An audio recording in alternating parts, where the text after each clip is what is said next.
Hi, my name is Nick. I study here at Columbia, and I'm a practicing Hindu. My question is about this whole Western universalism thing. I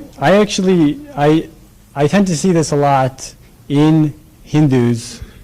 I'm not sure how much it applies to you because I haven't read all your work, but I think it does actually apply to you to some degree, where Hindus will tend to portray the aspects of their belief which they which they believe will conform to a Western universalizing sort of thing, and by that I mean Christianity emphasizes brotherhood and peace supposedly anyway, and so then we go, okay, we got that too, ahimsa, and then we go with that, and then what happens to Kshatriya Dharma? What happens to Dharmyud? What happens to theories of just war? Where's all this going? Another big one is egalitarianism. I mean, you even said it today in your talk. You threw the word out, egalitarianism. We have this in our tradition too, in bhakti. And it's true, we do have it in many forms of bhakti, have a form of egalitarianism, but we also have forms of hierarchy. I think what I said is that we have problems, but there are also revolutions and upheavals from within, like bhakti. Sure. Yeah. Ask the question, please. Yeah. Sure. The question is but essentially... you're where you're going, I think what you're saying, I agree with in large part, but tell me your question. The question is essentially, why do we tend to play into these, just if I give one more short example. I'm sorry, I'm going to have to make that call here. No, just go to the question. All right. He's a tough cookie. Good. Yeah, Good. Sorry, it's all Good.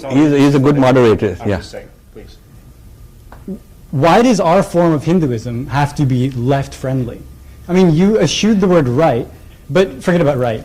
Say reactionary or conservative. Yeah. No, my form of Hinduism in a derogatory way. Yeah, no, but let me answer the question. But being reactionary and being conservative is how you actually combat a universalizing tendency. Okay, so let me answer. So I would, yeah, good. I agree with that. So my idea of Hinduism is it's left and it's right, and it's both and it's neither. Because would you consider Gandhi to be a left wing or a right wing? I don't think you could classify it that way. I don't think you could classify it that way. I don't think that you would take, Sri Ramakrishna. Was he a left wing or a right wing? I think these categories don't make sense. So I use the word left in describing those who call themselves left. Please listen carefully.